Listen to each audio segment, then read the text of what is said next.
Hello everyone, it's Christy from Christy's Beautiful Life. Welcome back to my December daily organizing and kind of finding my favorite things to put into that little box that you see up there.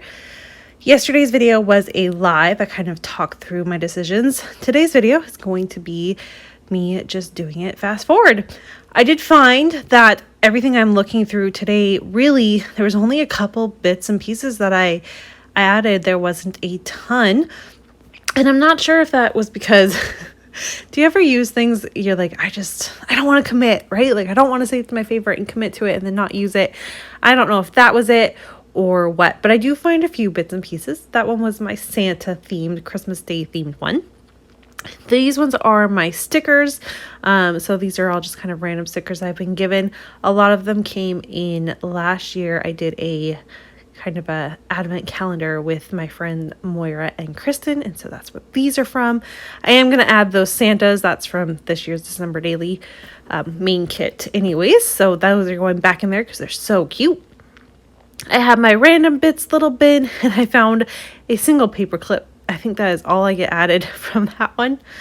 It's all good. And then I'm going to start working through my felt and a few other ones. I will say I do make sure to note that this is not meaning that the things that are in these containers will not be accessed while creating December daily things. That's not what it means at all. It just means to start off with that box, see if something kind of triggers in my mind to maybe create a layout, or not a layout, but a page with. And if it doesn't, or if the right thing isn't coming to mind, I can then go into the box and go from there. For example, I'm only grabbing a couple of these frames to put it in there. They're my favorites of the frames. And I'm hoping that as I go to use them, I'm like, oh, I have other frames. Let me look. And then I can create my spread off of that. It's kind of where I'm going with the idea from here. So this one was my tag. I have a tags and frames one, which is probably besides my cards, like my pocket card little container, this one is my most full one. I am a fan of tags and frames. They are some of my favorite things. So that one's quite full. But I got a couple of things used up, which makes me happy. We're going to grab the next little bunch here. I'm going to look through all of these word phrases and all these cute little things. And I'm looking at it and I'm thinking about pulling them out and pulling them aside. But the thing is with these little cute word things, I have the canvas ones. I have these, they're kind of vellum, I think, but they're like Christmas lyrics. And then I have all the other ones that I just have for my stash and stuff. But they're kind of finishing touches. Like, they're not something that I would start with and then create my layout off of it, with maybe the exception of those gold little things there. So I kind of decided to not pull these apart and leave them together, because I like to add them at the very end and I will always grab that. So there's no sense in splitting them up, because then I might miss something. So I decided not to break those down. I am going to cut this word countdown and put that in there. I would love to get that word used. It's been in my stash forever, and my kids do an advent every year, so I thought that would work well. I can put the countdown for that one. I completely skipped through my numbers. I wasn't going to pull out my numbers. I go through that every day when I am doing whatever spread that is. I look at all the numbers, so there's no reason to look through that. I don't have a favorite number 3 or anything that I need to use. So that's all right. We're going to go through the die cuts now, and this one I do okay with. I grabbed a few pieces to kind of like, hey, you should use these. They've kind of been in your stash for a bit.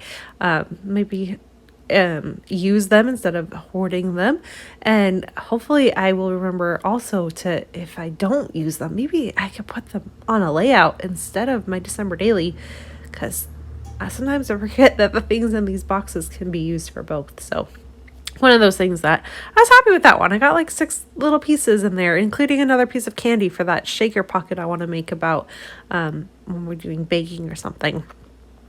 All right, I think this might be my last one. This one is my chipboard one, and I grabbed, again, a few pieces for this one. I was happy with myself, just kind of the super cute ones that are, again, they can be finishing touches, but these are ones I struggle with. I don't always think about these pieces, so it was good of me to grab a couple and just remind myself that I have them and that I should try and use them so that I don't have to have all this stuff, and then when I buy more stuff and then get overwhelmed, because that's what's happening. So now I have sorted through all of the containers, and I'm going to go through my larger things that I hold in like my albums and stuff, like the paper and the other things I'm thinking I'm going to put in.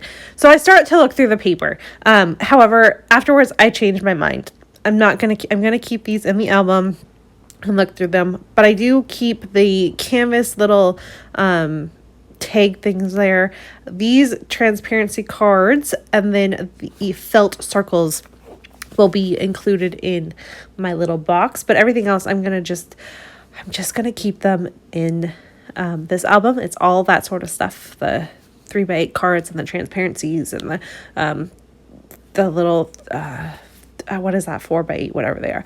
I'm just gonna keep them all where they are so that I can flip through them. That's part of the fun, including these tags. I did search through them, and they're gorgeous, but when I'm ready for a tag, I'm just going to go and look. And I was kind of realizing that as I was looking through them, that separating this also probably isn't the right move for me, but it was fun to look through it one more time because I really love these things. It's fun to do a little flip. But once I got to those transparencies, I'm like, yeah, maybe not the right choice there, but that's okay. Sometimes you have to go through this process to realize that what you think is going to work great actually isn't going to work for you, and it's actually going to make more work, which you don't want. So it was fine. We got through that. I looked at everything. I still loved everything, so that was good.